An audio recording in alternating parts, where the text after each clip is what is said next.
Konene. So kuna hii nini message nilibaki nimepata kutoka kwa boy fulani anajiita Martin Odongo, na ilikuwa such an interesting message that I just had to talk about it. Ilikuwa ni hello Konene, this case is somehow similar to the current trending story of the murdered boda delivery guy Antony Otieno. Can you please highlight it for public awareness? Seemingly it's now an emerging common trend. Then akasema this happened in Buruburu mid this year. Two guys book an Airbnb for one night and pay cash. Through the night they cut the bedroom window metal grill, enough for someone to jump out through the window. They then order a high-end iPhone 14 Pro Max to be delivered very early in the morning. The following day, the delivery guy delivers and these guys enter the bedroom to bring the cash as the delivery guy waits in the sitting room. Long story short, after 15 minutes of waiting, he realized it was a con, and after entering the bedroom, it all ended up as a police case. Luckily, there was no violence. Alafu kuna vile uboy akabaki amenisetia picha inaonyesha the grill of the window. Alafu pia there is also an actual video of the place where you can see that kuna hiyo grill walikata, and then I guess they were able to pull it and just move out, and that's how they stole the iPhone 14 Pro Max. And this is a very worrying trend because this now relates to hii story ingine ya the boda rider. And this story of boda rider, I remember when I heard that it happened in South B, I went to Twitter. Alafu on Twitter ilikuwa like alikuwa na deliver, I think the first person ilisema ilikuwa na deliver dishi, so ilikuwa like something like why has someone killed over blah blah blah, but kumbe ilikuwa phone. And this time it was an iPhone 17 Pro Max, and it was the same sort of con where these people call and the phone is delivered, and then they decide to kudedisha mtu ameleta hiyo phone. So wacha tucheck history ya Citizen, because this is one of those really disturbing stories, because it's disturbing in two ways. It's disturbing because it shows you how much damage a grid can do, because wao walimfanya hivyo ilikuwa ni story na grid.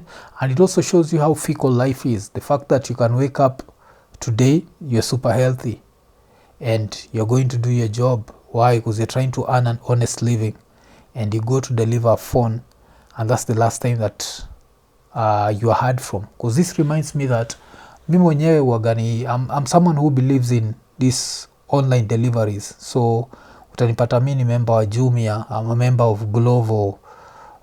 If you come to like movement, I use easy taxis, and at all these times I never think of the threat that the person you're meeting is a stranger. Because just because this happened to a delivery rider does not mean it can't happen to the recipient. Recipient pia anaweza fika pale, alafu ufala ameleta kitu kweni a thug, ikuwe ni amwanataka kumibia, kukuwe na commotion, abaki amemuumiza ama amemdedisha ama anaweza kuwa ni mnajisi, unacheki. So when you think about all these things, but sasa hii ya phone, because now it's become a common trend, and I wouldn't blame any people who are selling high-end phones if they were to change their policies and be like, for high-end phones you have to pay upfront, ama you have to come to the store. Because now this has become a trend, and this is scary, and it seems right now it's an iPhone thing. Wacha tusikize. Into the murder of boda rider Antony Otieno has revealed the getaway vehicle used by the suspected killers. CCTV footage obtained by Citizen TV shows that the two suspects escaped in a Nissan Note vehicle, as Ode Francis now reports. November 18th, 11:49 a.m. CCTV footage showed the late delivery rider Antony arriving at the Meridian building, taking the elevator to the 4th floor. He is seen making a phone call, apparently trying to locate the client to whom he had been sent. So I don't know, should it reach a level whereby apartments zinaandikwa Airbnb at the door? Because if this is something now, a trend that has started with Airbnb. Because every time I look at Antony Otieno, I just feel sad. I can see him bila amekuja hapo kwa stairs, and he's healthy. Najua, like, I think he come to even death the way we accept it. We always accept it because we expect it to happen either mostly when we are unhealthy or we are old. That's how we look at it. And after kutoka hapo tunasema maybe inaweza happen in an accident. Why? Because an accident is unavoidable. But to think that this can happen when you're working, you're trying to earn an honest living, and this is not like the sort of honest living that's also very rewarding. Unajua, Antony Otieno is not like ati a multi-millionaire somewhere who enjoys this job that he does. Utapata ni mse tu, he was barely making it, but he just wanted to make an honest living, and then these fools just decided to do this, but these thugs decided to do this to him. And hii pia inakam to zile stories I feel we as Kenyans, niko sure kuna mtu anajua ase you should have in quotes snitched by now. Like, this is just unacceptable. He carries a blue bag containing a delivery package. Moments later, a man is seen exiting the room via the staircase, still holding the bag. At 12:02 p.m., another individual descends quickly. A third man appears, half naked, rushes downstairs while carrying a package. The trio seem visibly shaken as they hurriedly zipped the bag. A Nissan Note vehicle arrives, registration number KDL 336E. So at least this is one of the things ilinifurahia, the fact that this Meridian apartment had inaitwa nini, had CCTV cameras, so they can clearly see the car that ilibaki me pick up ase walimdedisha. Two of the suspects enter the car. Meanwhile, a lady wearing a cape arrives and is left with the suspect's luggage. Rewinding to a day before, November 17th, 7:22 a.m., one of the suspects is seen entering building with the same bag, accompanied by another man. At 1 p.m., the suspects are joined by a woman dressed in an outfit, seen worn by one of the suspects the following day arrives.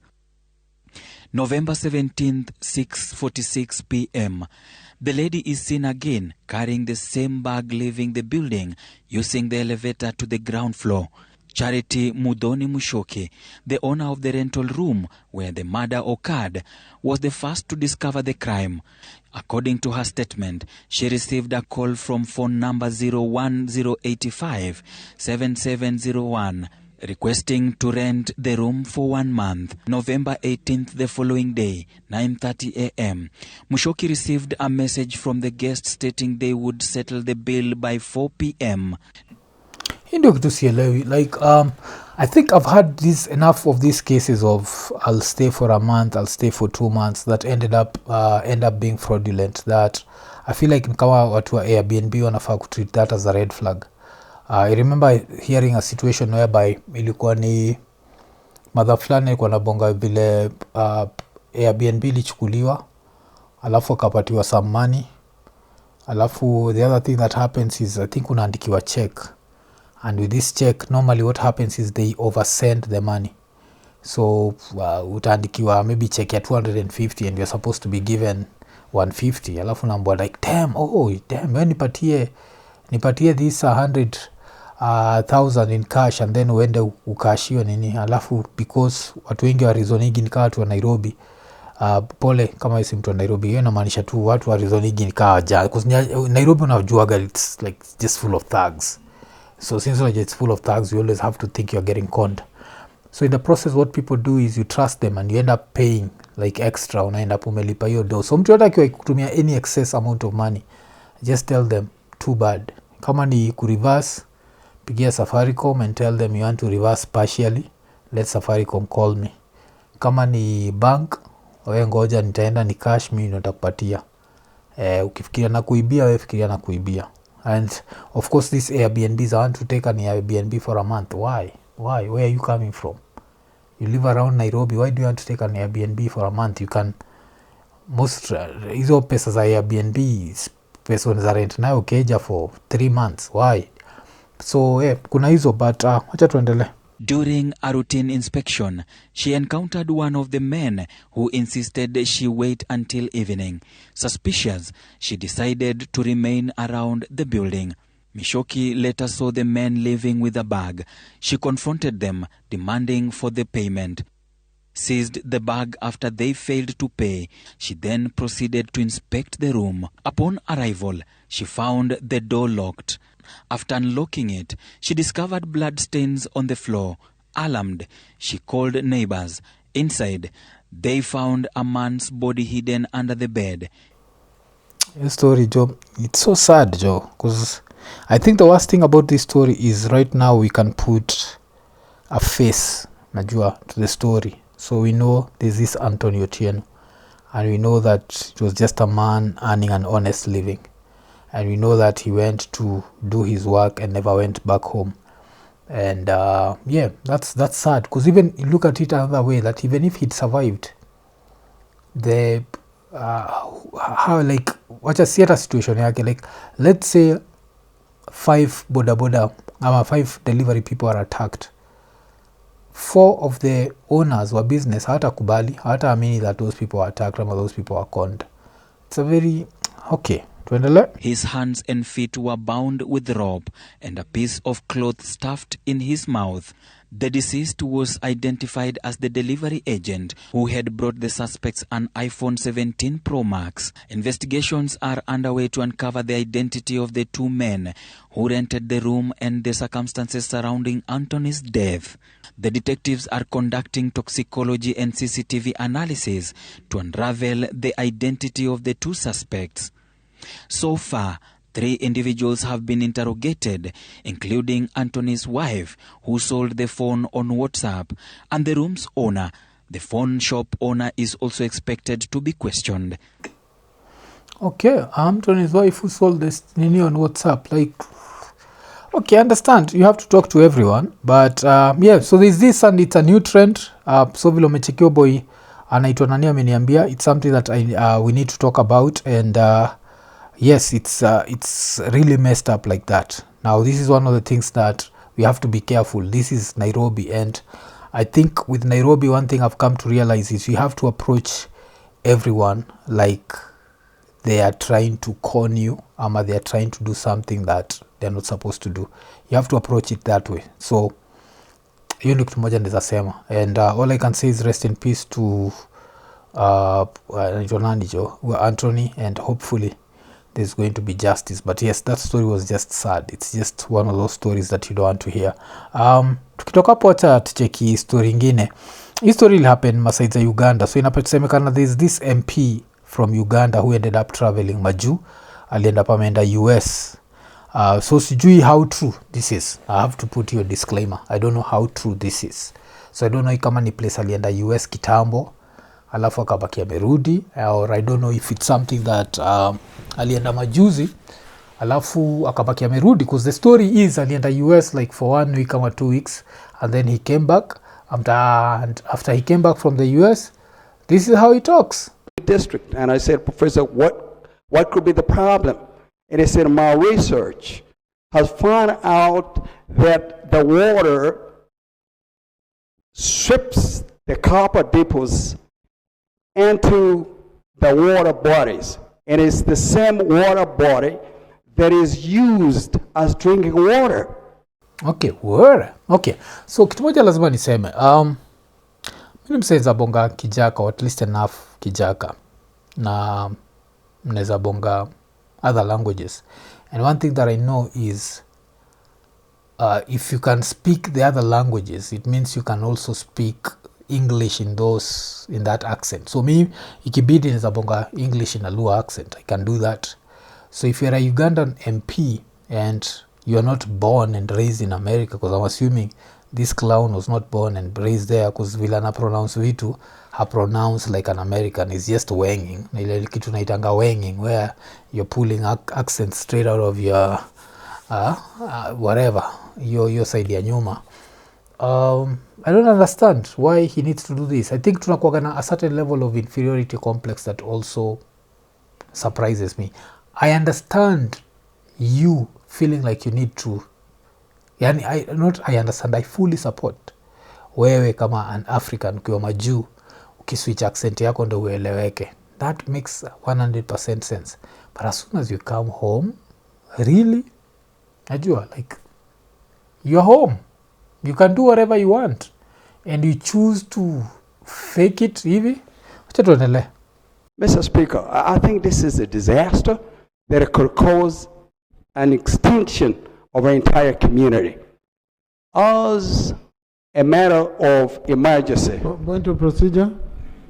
As a matter of emergency. What the hell, man?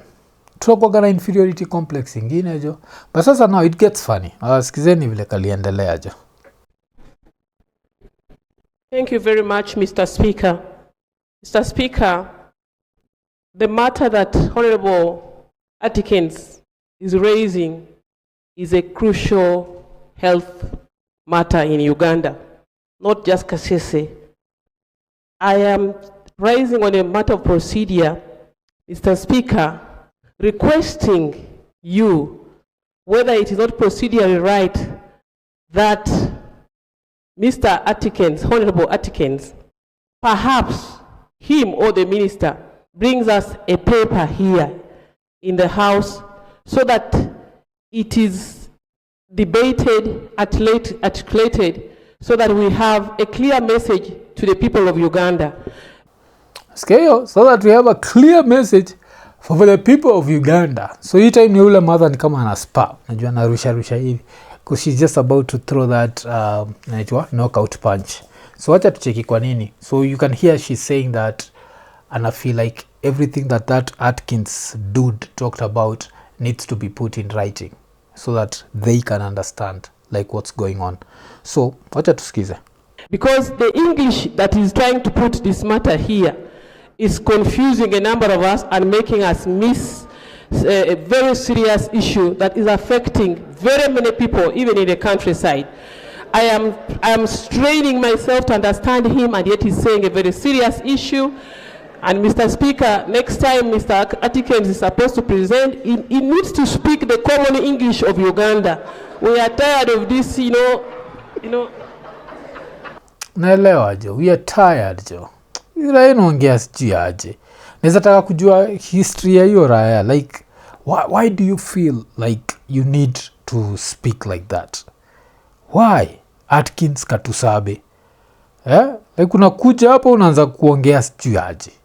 Alafu hizi ma accents wagafani sana. Because no matter how much you fake it, wale wase wanaweza kusikia vizuri, wataku understand. Yani watajua that you're faking it. Najua. Yeah. So umsari tuwa Atkins Nini, and I don't know, imeni remind Kenya kulikuwa na karao fulani.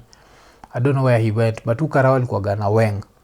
And because he used to weng, one of the things that happened is kuna time ingine ile alikuwa na weng alafu akabaki amesema pillion, like the boda ilikuwa imebeba this pillion. And because he was wenging, people thought that the pillion that he'd said was actually wrong. And kumbe pillion na kwa ni passenger wa motorcycle. So that was interesting. So ira inaitwa nini, Godfrey Atkins Katusabe. I had to like research on this dude to find out where the hell did the accent come from. So wacha tusikize jo. Wacha uone vile ira ilienda majuu kusoma jo. Ira ilienda majuu. Ushaenda majuu? Ushaenda majuu? Wacha tusikize ira haya jo. Yaani wacha tusome. Godfrey Atkins Katusabe studied at Makerere University, where he earned a bachelor's in social sciences, an honors degree in political science, and a master's in population and reproductive health. He also holds several postgraduate certifications in governance, public policy, and institutional monitoring. So Iraeli learned huku, najua which year? 2003. That's the time that this guy was learning. So I have to ask myself, this Atkins guy, like at what point did he get the accent that he has? Because it's not an American accent, but it's some whatever accent. So at what point did he get the accent? So it seems he rumor that he traveled to the US majuzi alafu akabaki amerudi. It seems that it's true, and I don't understand. I don't understand kwa nini raya inafikiria ina need kubonga hivyo. I don't know if he thinks that's going to get him more respect, and it's just pathetic. So yes, that's Uganda for you, and that's our parliaments, and it shows you how we have very like useless characters, because we have people who do not even have the confidence to speak in a way that the people who they represent can understand them. They feel like they need to fake it. I understand the whole concept of fake it till you make it, but what is the make it in this situation? Actually don't understand. But yes, Atkins Katusabe. Yes, sijui kama ni raya ya opposition, sijui kama ni raya ya gava, but yeah, iko nene.